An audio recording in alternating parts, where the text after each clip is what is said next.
So you know the outfits that we were waiting for? Well, kaboosh kabam, this is what we got, and it has a lot of people talking for the first time, not in a negative way, but I want you guys to let me know how you feel about these matching outfits. To be specific, it was new ones for Captain America and Iron Man, but now you can match your roster. Is it a 10 out of 10 for you? Is it a 1 out of 10? Let me know in the comments below.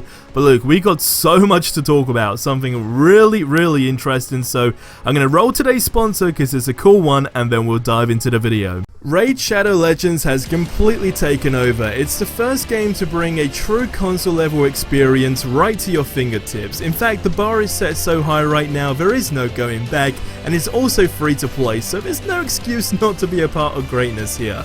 You can take on raid bosses, dungeon runs, campaign battles, and even PvP arena matches. There's hundreds of artifacts to equip and well over 500 champions, so build your team, develop your champions, and raid your way. Use my QR code or links below to download Raid yourself to your mobile phone or PC. But what I love about this game is their champions and their skills by a long shot. There's two characters that I love. First one, Holden, does absolutely insane damage. He also has two axes, which explains quite a lot. He also gives himself a sweet boost to his attack, his critical hit rate and speed, and they just look absolutely insane. But look, I'm not gonna lie, Septimus is my go-to guy for damage dealing, especially against bosses in the game. He does more damage the more HP the enemy has, and he's pretty much made to take down all the big bosses. Just check it out, he does some crazy damage. But Raid has just hit their 2-year anniversary, with a load of anniversary events and tournaments going on right now. But be quick because the schedule is absolutely jam-packed until the middle of April with anniversary-sized prizes to win. You might also still be able to get involved in the very first ever Clan vs Clan tournament and get a chance to compete directly against another clan. Raid also just released the first batch of the badass Shadowkin faction, a brand new inspired by traditional Asian folklore characters with some amazing looking champions to get. On top of that, they've got some huge updates coming later in the month, including a new Doom Tower rotation with 2 tough new bosses. So look, if you want to get a huge head start in Raid, all you have to do is hit the link in the description or scan the QR code right here, and if you're a new player, you'll get your first ever free epic champion, Jotun, who is amazing for the Doom Tower. You'll also get 100,000 silver, 50 gems, and 3 ancient shards so you can summon awesome champions as soon as you get in game. Look at this cool champion you'll get for free. You'll also find your extra rewards here in your inbox for the next 30 days only. But look, you find me in the game under Super Rebel, go ahead and add me, and if you're quick enough you can join my clan, and it's that easy. Click the link in the description and I'll see you in game. Right, so going into the great news. So first of all, the suits, what you see in the background, these are pretty cool. Is it what I was expecting? Not 100%, I'm not gonna lie, I didn't really expect this exact set, but am I gonna say it looks trash? Definitely not, because I think it looks absolutely phenomenal. I do think these look cool. It does give people that kind of like imagination on, oh, how would it look, for example, when Black Panther comes in the game, or when Spider-Man comes in the game and you're trying to match your roster with skins. If this is how it looks now, then can you imagine when we have the key players in the game, or key heroes, right, should I say? I think that would be very cool. And to be very specific, like I said, these were 2 new epic outfits, one for Captain America and one for Iron Man. Now, I'm not 100% keen on the Iron Man one, I don't know, just a personal preference, but if I had to say like an overall, I think these suits look absolutely incredible for Hawkeye and Captain America, easily. They look super sleek and definitely one of my favorites, and I'm genuinely excited to see where they go, because like I said in last video, right, to be fair, the last couple of weeks have been brand new skins. We haven't been seeing these recolors and stuff. They are brand new, fresh to the market skins that you can decide, is it really worth paying real money for or not. And so far, they've been doing a good job. Like I said, Hawkeye for me and Captain America with these suits, but leave your thoughts on it in the comments below. I do feel like Iron Man will kind of grow on me. With Hulk's always do look cool, if I'm honest, because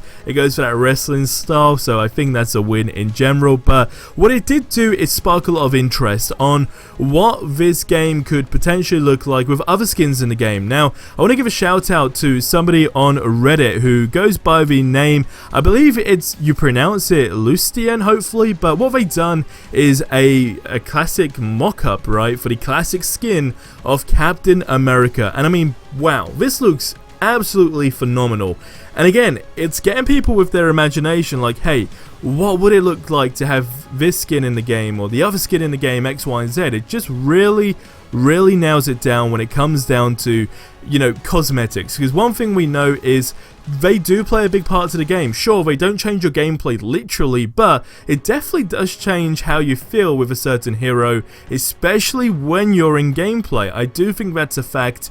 It doesn't need to change anything literally in the gameplay, but like visually, it can change the way you feel about the gameplay, or if you're trying to do photo mode and so forth. So what do you think on this one as well? Let me know in the comments below. I do think this looks very cool. Now, look, my point stands, like I was just talking about with skins and how they're an important part to the game, although it is just a visual kind of thing, right? But one thing that has happened, now you guys may have heard of this game, which is another Square Enix title called Outriders. This is huge. This has so many people in the community talking about it, because it's a game that, it's just one of those games that are really niche down in the sense of it's not for everyone. Now, long story short, the peak players that they had, and it was released the other day, by the way, was like over 100,000, which is insane, significantly higher to Marvel's Avengers. I think the peak was like 20-ish thousand. In fact, there's an actual statement. So this was posted on Reddit as well. So it's somebody called SkillUp, and basically what it says here is Outriders totally nailed its marketing cycle, transparent and a demo. The result is that while an acquired taste, Outriders is already at 110,000 concurrent players on Steam, compared to Marvel's Avengers, which is a game based on one of the biggest IPs of all time, which peaked at 25,000 people. Now look, if that doesn't bring or ring the insanity bells to your head, I have no idea what will. But what this has just further proven is this game, Outriders to be specific, had great marketing. And then when you look at a game like Marvel's Avengers, when we see these numbers just absolutely nosedive, it's like the only reason is because the marketing, I guess the build up, right, wasn't good. It just was done awfully, and that's not being horrible in any way. It's just something we all know. We know that it's a Marvel title. It's got all the heroes that so many people, millions and millions of people in the entire world absolutely love. And then it's like, how do you not make a game based on all of this not fun for people? Like, how do you not get these insane numbers? And it is quite literally because of the marketing aspect of things. It's only now they're starting to pick up with certain things and people are becoming more aware of the game, but the fact that Outriders, using that as an example, is a game that's, like I said, very niche down. It's not for everybody. It's kind of like a Destiny situation where it's one of those games, like, if it's for you, it's for you, but like for majority, it wouldn't really be their sort of game, I guess you could say. Not trying to separate people, but you get what I mean. It's not one of those games you just jump into and like compare it to a Marvel's Avengers game, for example, because like we're talking Marvel heroes, and in Outriders we're not talking Marvel heroes. So like it's a brand new game. I guess you could compare it almost like Anthem in the sense of like a style of a game. So if it's not for you, it's not for you. But the fact that it had over 110,000 people on Steam for a game that has no mega heroes like Marvel's Avengers, like Iron Man, Captain America, Thor, all these big names, only peak 25,000 really speaks a lot. I always say numbers basically speak so much volume on so many things, and this is just further evidence that the marketing for this game was not done well. Period. If it was done well, this game could have done absolutely phenomenal. We know that the beta kind of screwed it up. I think they were probably best off not even doing the beta. We saw way too much of A-Day, and then it was like early access with people as well, and all of that stuff just never really goes well in my opinion. But that's my 2 cents on that. But like I said, numbers speak so much volume, And how does a game like Outriders, which is a great game, so it seems, by the way, I've not played it myself, but it does seem like a good game, but it's like, how does that game do over 100,000 people, and then Marvel does 25,000 people? Hopefully you guys see where I'm going here. It needs to be fixed, and we know it's being fixed, but that explains why we've had such a rocky and bumpy road up until where we are right now. But guys, that's going to wrap up this video here. I'll see you in the next one. Till then, have yourselves a ridiculously amazing day, and until the next one, adios amigos.